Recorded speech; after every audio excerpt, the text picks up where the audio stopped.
1. Appropriation 2012-13 Supplementary Estimates Bill, second reading.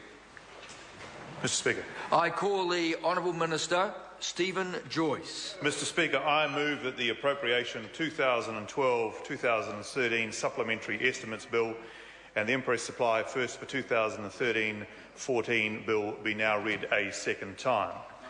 Mr. Speaker, these bills continue the government's economic and fiscal strategy and provide the funding for the government to operate until the 2013 budget is passed. Mr. Speaker, Budget 2013 is about responsible management of the government's finances.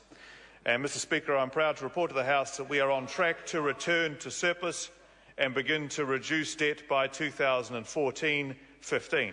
Budget 2013, Mr. Speaker, is also about building a competitive economy for New Zealand businesses to succeed and grow. We are investing in a package of growth and innovation measures. We're speeding up the provision of new housing, and we are reducing ACC levies. Through the Future Investment Fund, we are making several key investments in New Zealand's infrastructure. Mr. Speaker, Budget 2013 is about delivering better public services. 10 priority targets have been set for the public service where there are opportunities to make a substantial difference. Investment is being carefully targeted to support these better public service targets. And importantly, Mr. Speaker, Budget 2013 is about rebuilding Christchurch. The budget has provided an extra $2.1 billion for the Christchurch rebuild, taking the Crown's total contribution to around $15.2 billion. Mr. Speaker, since 2008, New Zealand has been impacted by the global financial crisis and an international recession. Around the world, many countries continue to grapple with low growth, high unemployment and soaring government debt. Directly or indirectly, this has affected every New Zealand household and business. On top of that, Mr. Speaker, New Zealand has had its own additional challenge, which is, of course, dealing with the earthquakes in Christchurch and the economic cost of the city's rebuilding. Mr. Speaker, of necessity, we've had to take on extra debt to protect the vulnerable through this period, to maintain living standards and, of course, to support Christchurch's renewal. However, unlike many other countries, our economic recovery is gathering momentum. Our debt remains very manageable and we're on track to return to surplus by 2014-15. Mr. Speaker, there are 50,000 more jobs in the New Zealand economy than 2 years ago, and household disposable income has risen by 20% over the past 4 years.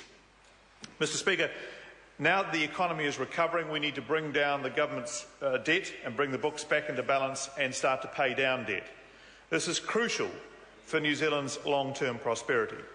You only have to look, Mr. Speaker, at the drama still being played out in Europe on a daily basis to know how excessive borrowing and debt ends and the ultimate economic and social cost that it creates. That's why, Mr. Speaker, we have also set out a clear strategy and path to bring the government's books back into balance. Yes. We set out a plan, we've stuck to that plan, and that plan is working for New Zealand. We're not engaging in the harsh budget cuts that we are seeing in other countries, notably in southern Europe.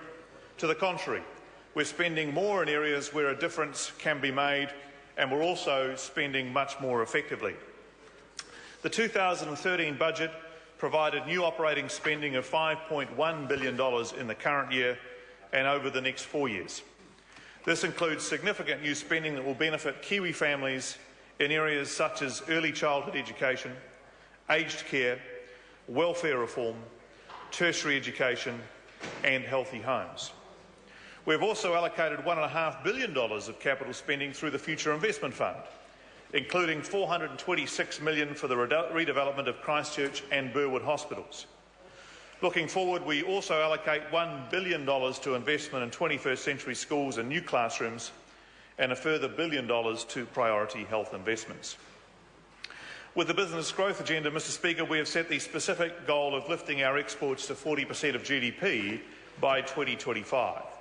Through initiatives in building export markets, building innovation, building skills and providing safe workplaces, building public infrastructure, Building natural resources and capital markets, the business growth agenda is a comprehensive plan of work which is working to achieve a better platform for New Zealand businesses to compete on the world stage.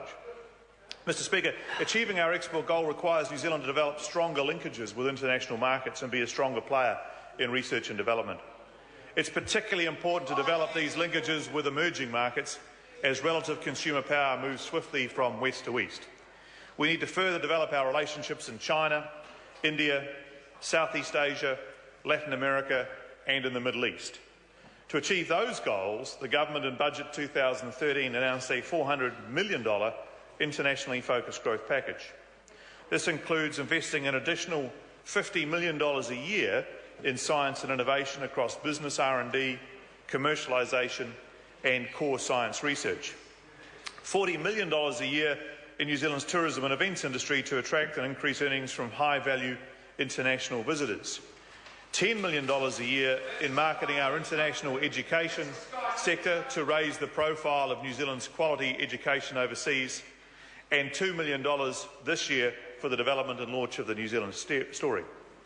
Mr. Speaker, the Government has a very balanced program involving sound financial management, carefully targeted spending and investment, and improved public services for all New Zealanders.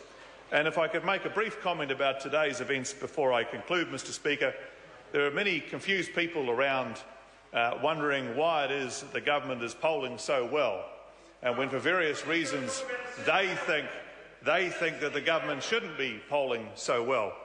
Well, Mr. Speaker, I think more than anything else, New Zealanders, New Zealand families recognise that this Government has a very strong and focused economic and fiscal strategy for New Zealand. And it's notable to say that since Bill English went through his budget in May of this year, that the Government's fortunes with New Zealanders have continued to improve and increase. Mr. Speaker, the New Zealand public is endorsing this program of the New Zealand Government. The Government will continue to require careful and sometimes difficult policy choices to ensure growth, prosperity and jobs. The New Zealand public knows that we will face up to those decisions and we will take those decisions well, and that is what they are supporting through this budget and through the economic and fiscal decisions that this Government is making. Mr. Speaker. I call the Honourable David Parker. Thank you, Mr. Speaker. What we didn't hear